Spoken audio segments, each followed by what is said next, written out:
Spotlight, where we get to know more about community organizations and businesses here in Batavia and in our local communities. I'm Ellen Huxtable, your host.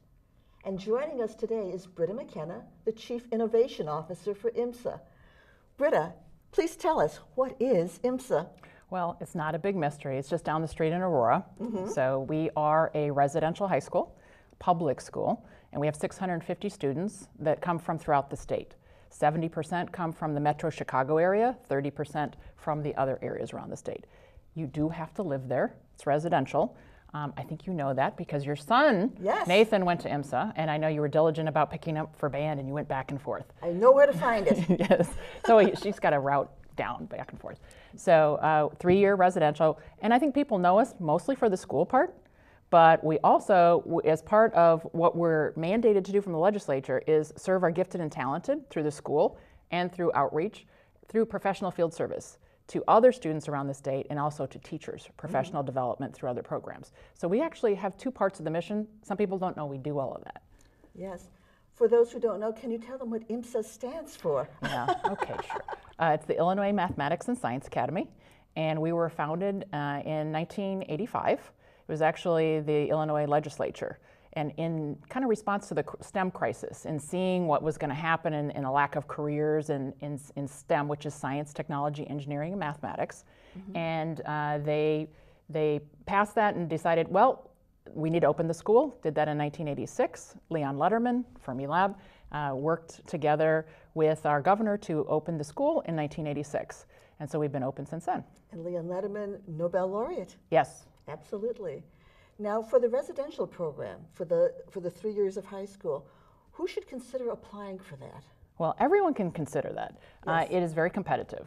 And we take our top students throughout the school. It's very much like applying to college. So they're going to look at your SAT scores, your counselor recommendations, or your advisor, or whoever's going to write that. You're going to write paragraphs. You know, you're going to have to you write your essays. And then a group of us come together to review those. You get ranked based on everything that we're looking for. And it's not necessarily just the smartest kids that test the best. We're looking to have a well-rounded, those that have different interests and abilities too. However, the school is, of course, focused on the science and the technology. It is. So if you don't like science, it's probably not the best place for you. Probably not, but we do have band, and yes, our football team is undefeated. That's right. The football team has been totally undefeated Yes, for its entire history. It has, yeah. We don't have a football team. Yeah, but we don't tell people that too much. Yeah, that's right. It's better to say it's undefeated, right? Yeah. Now, for the broader community, for the people that aren't living there and the students you're not, you mentioned the teachers. What other Yes. kinds of things do you have for the community that people might want to Sure. become involved in? So we do have online programs that can be accessed through our website, which is imsa.edu. And we also have, through professional field services, summer programs. So if you lived in the area, say Batavia, viewing area, you could register your child for our summer camps. Not this summer because we're totally full. They fill very quickly. And we have after-school programs. Batavia, through Rotolo, has IMSA Fusion, which is an after. So that is an IMSA program. And so some of our schools actually have our after-school programs and other things. So those are ways that we tie into IMSA.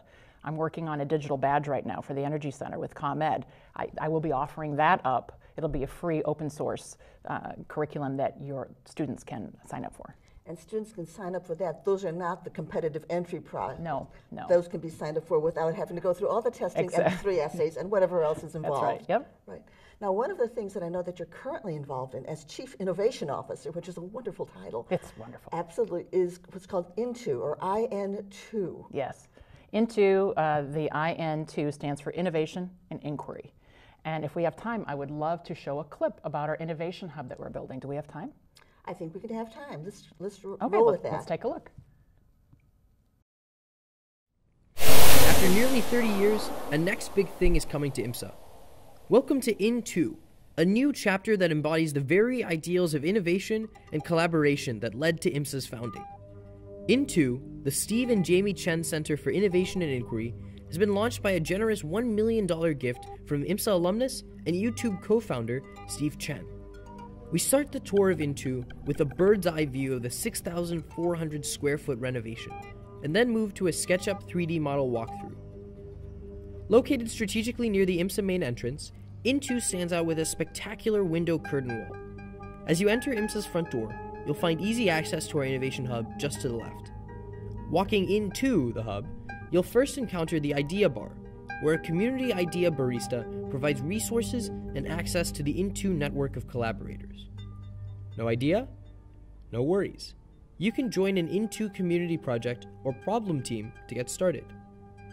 Just around the corner, you'll enter the Great Room with an open ceiling, collaboration space, and a media wall. A private office is available for mentoring and hosts visiting entrepreneurs, teachers, and professionals. The Learning Lab seats 24 and is home to a new IMSA engineering, computer science, and entrepreneurship class, as well as member workshops and coding classes. Moving to the back area, the 500 square foot makerspace is home to 3D technology and an electronics bench ready for both classes and community projects. The lounge area provides a quiet spot for work or reflection, and 4 telephone booths with soundproof walls host private small group collaboration. 2 smaller conference rooms accommodate 6 to 8 guests. One features emerging technology, and the other is more traditional, though the table does double as a ping pong table. Moving back through the Great Room, a presentation stage with seating for 60 can easily put away into wall storage to transition into an open work area. 2 launch pads will host area community projects or STEM startups selected through an application process. A work center features resident computers loaded with CAD and design software for guest use. Finally, a self-serve cafe enables the atmosphere of sharing and mentoring over a cup of coffee, helping to nurture a sense of community at Into. What will you be into at IMSA? Join the conversation now and follow us as we build Illinois' first secondary school innovation hub to connect students with mentors and the larger community. For the people who want to get more involved with IMSA or learn more about it, or perhaps think about it for their children or their grandchildren, how can people learn more about what IMSA has to offer? Sure, they can go to our website, which is imsa.edu. That's the best way. You can get most of our information there. And we have preview days. They're twice a year. There's one usually in November and one in end of January. So if they check the website, they can sign up for a preview day and come out and get a small appetizer of what life would be like at IMSA.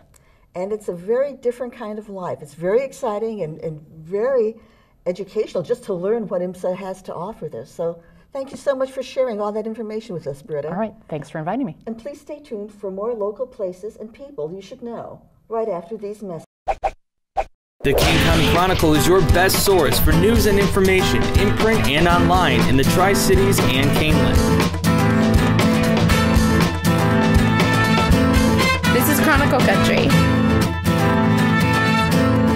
This is Chronicle Country. This is Chronicle Country. This is Chronicle Country. This is Chronicle Country. The Drendel and Jansen's Law Group has practiced law in Aurora since 1961 and in Batavia since 1994. We focus our energy on representing people and businesses and families in the local community. We represent clients in Kane and surrounding counties in matters ranging from divorce to wills, business law to zoning. We focus our efforts on planning and working towards positive resolutions for businesses and families. When clients need someone to fight for their interests, we're ready, willing, and able to act as aggressive advocates to protect their interests. Drendel and Jansen's Law Group with offices in Batavia and Aurora and located on the web at batavialaw.com. Hi, I'm Tom Wangler, President of Confident Air. Regular maintenance can prolong the life of your furnace and keep your energy costs to a minimum. Plus, there's less of a chance of a breakdown on a cold winter night. Your furnace needs proper care and attention to keep it running smoothly, so you don't end up paying too much for heating during the cold winter months, or worse yet, with deadly carbon monoxide poisoning. We recommend an annual inspection to ensure safe operation. Confident Air, your trusted home comfort professionals since 1992. Next, we are visiting with Karen Kaplan, the Marketing Coordinator for Tri-City Family Services. We very much appreciate your being here with us, Karen. Thank you. Thank you for having me. Can you tell us about Tri-City Family Services, what it is and what you offer? Okay.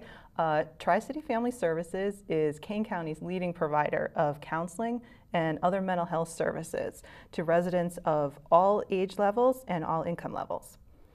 And so what's unique about that? Well, it's the variety of programs that we offer. We do counseling for individuals, for couples, for families, for seniors. We also offer workshops and support groups for different age groups and on different issues like anger management or anxiety or single mom support.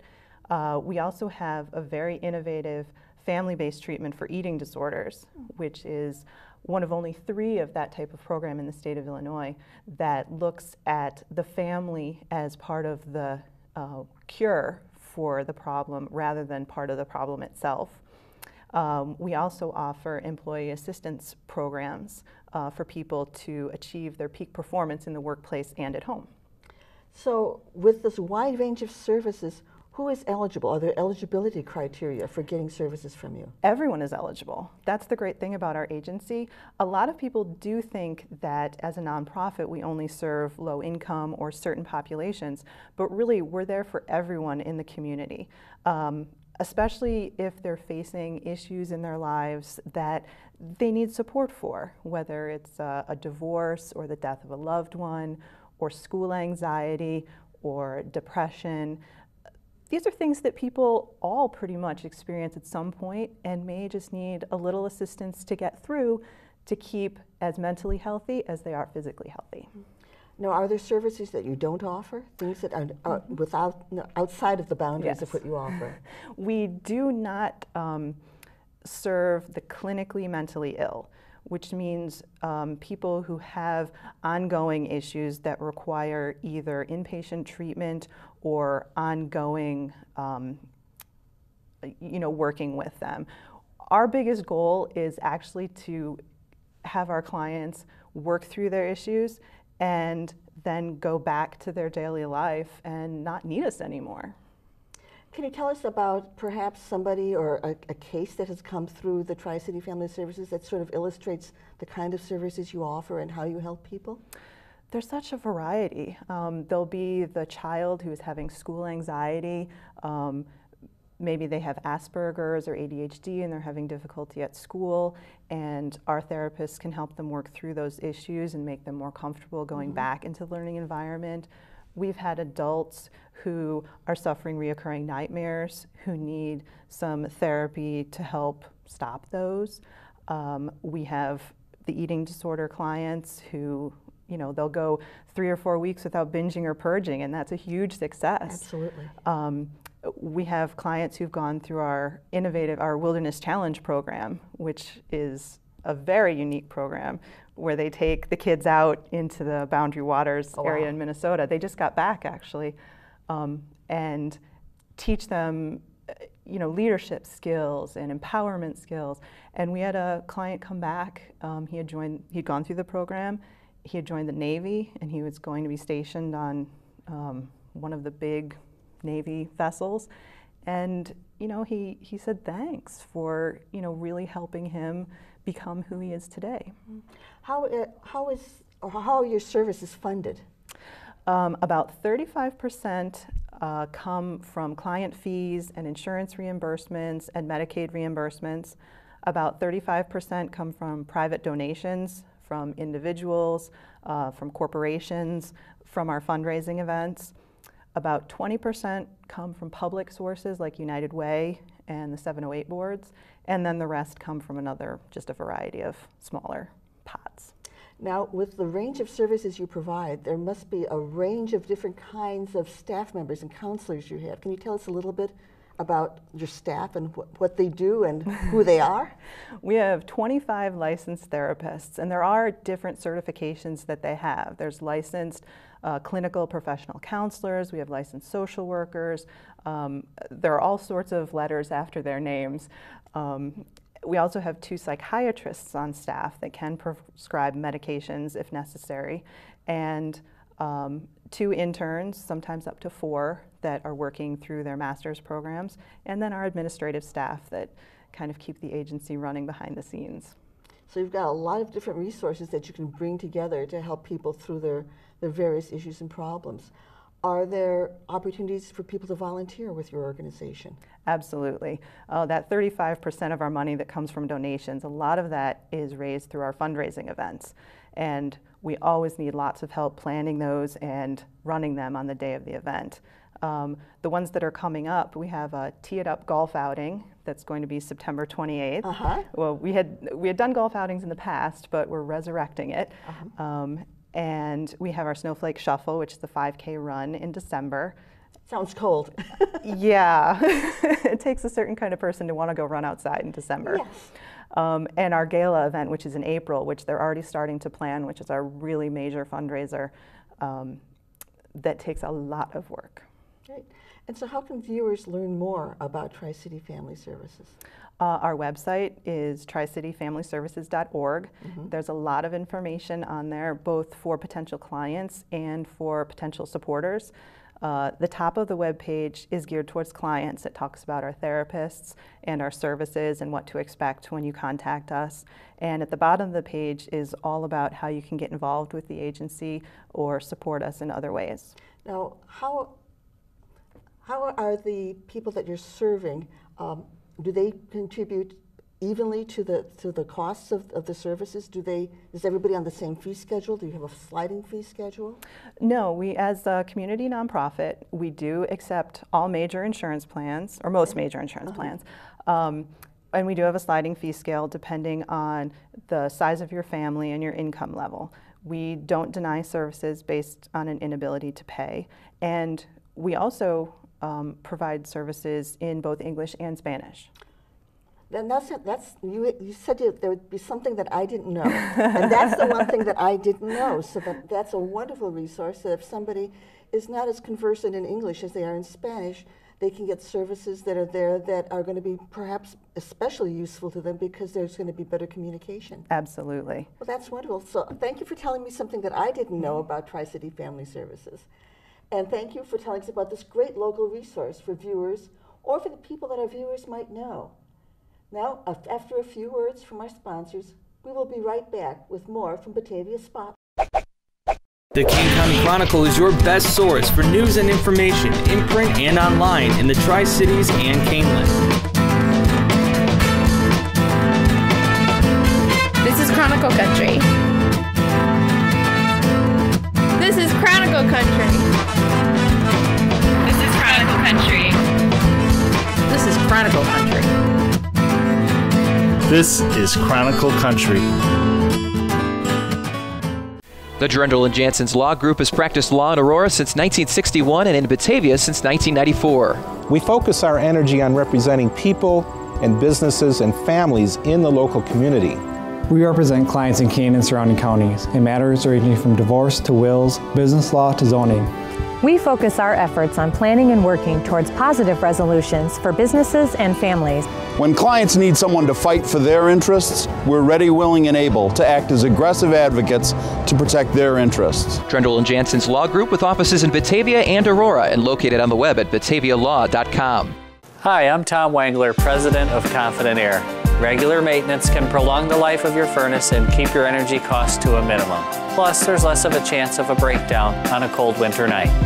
Your furnace needs proper care and attention to keep it running smoothly, so you don't end up paying too much for heating during the cold winter months, or worse yet, with deadly carbon monoxide poisoning.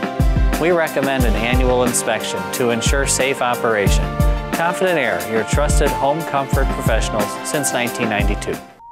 Craig Foltos is somebody who almost needs no introduction. He's the heart of Batavia in more ways than one. Craig, thank you for joining us today. Well, thanks for having me here. Can you tell us a little bit of how the Foltos Tonsorial, I want to say Emporium, parlor got started?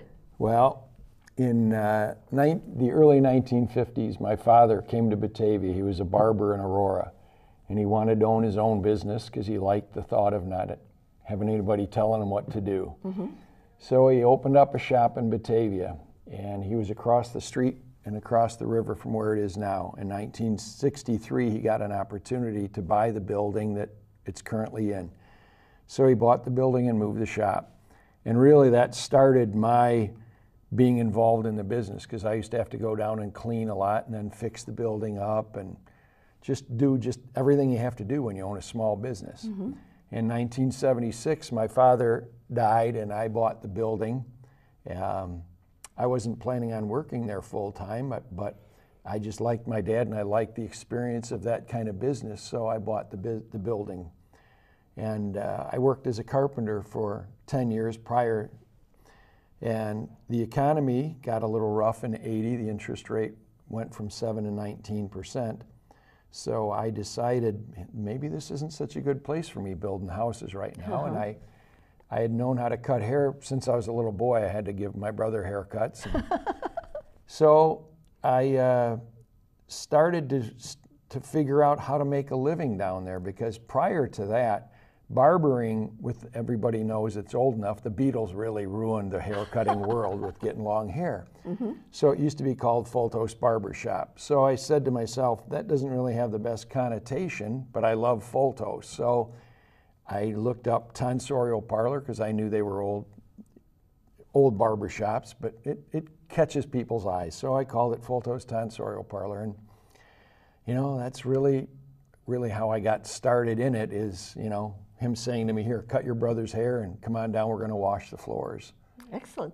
Now, your Tonsorial Parlor is very, very different from most places. Can you tell us a little bit about what makes it so special? Well, I don't know if it's so special, but when you have a small business, it reflects your stamp. And in many ways, it still reflects my father's stamp out of being nice to people. He was a very good man. He carried 2 handkerchiefs in his pocket, one for somebody else. And he was an auxiliary policeman. He just liked order. He liked helping people. He was one of the good guys. Do you know, when there's a problem, now people have cell phones, but in that era, when somebody would get in a wreck, he would call up, you know, the police department, say there's a wreck, he'd be right out in the street taking care of things. Well, when you grow up like that, that's the thing that you learn, is taking care of things. And you see things and you go, that's not acceptable. We have to fix that. Do you know what I mean? We're not going to let that be that way. We're going to fix it. And he had that mentality, and he stressed it in all of his kids, you know. So my siblings and I, that's just how we think. And so, you know, it says Foltos on there. I'm responsible for it, so it better be in some part the way I want it to be, by being nice to people. You know, because really the hair cutting part, I always tell people, what's on your head is important, but what's in your head is equally as important. And when people come to you, especially in our world today, there's so little contact with people that when you talk to somebody and you listen to them and you touch their head, it's very calming for them. And you see so many people that need help. The number of older people that I give haircuts to that say to me, I hope you don't mind me talking. I don't have anybody else to talk to. Because when you get older, sometimes you don't have anybody to talk to. And if you don't feel heard, it can make you pretty crazy in your head. Can you tell us about some special experiences you've had while you've been at the Tonsorial Parlor? Oh, you know, it's funny you should ask, because I write a newsletter and I write about people, but I want to write a book called Things I Learned in a Barbershop. And you just learn, I think the things that stand out, there's just so many, is seeing the goodness of people. I'll never forget, we have an event called Shop Around the Clock, and we cut hair for 24 hours. We donate all the money to a charity, the Ronald McDonald House. And probably about 15 years ago, I had this woman, she was in her mid to late 80s, that drove down and found a parking space far away and walked so she could donate $5. And I'll never forget her putting the money in and showing it to me. Do you know what I mean? And that's the kind of stuff when you see people, because we want to help by nature. We just don't know how to help. So I just try and facilitate how people can help. Like we have a coat drive. I love when people bring in their coats. Do you know what I mean? And to know that they're helping somebody out. I go, why should it hang around in a closet wasting space when you can help somebody? Right. So I think those, I mean, I like to laugh a lot, so we have a lot of humor laughing down there. I mean, there's just been so many dang funny things that happen, you know, watching people. But seeing people, it's like you with your family. When you see somebody get out of character, that's probably one of the funniest. Do you know what I mean? That everybody, and you laugh at them and you go, man, that's Uncle George, and I didn't expect him to do that. Right. You know, and those are really the things that are enjoyable, is seeing the growth But when you see people that are in stress, whether they've just had a broken relationship, lost a job, whatever, or they're just their health or their family members having bad health, things like that. Just sitting here thinking here, I remember I got a letter from a man one time, and he came in and he told me he had just come from his sister dying. And so we talked about it, and we kidded around about a few things, and he sent me a letter, and I've had this happen more than once, where he said, you know, I came in here knowing you would make me feel better.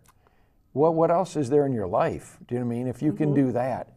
And when you see people that are in stress and you can make it just a little bit better, then it's a little easier to sleep at night knowing you're doing the right thing rather than just chasing money. Because, man, if you're chasing money, it's the wrong thing. You know, there's never enough. It's never going to make you happy enough. So that would be about my favorite memories from the place.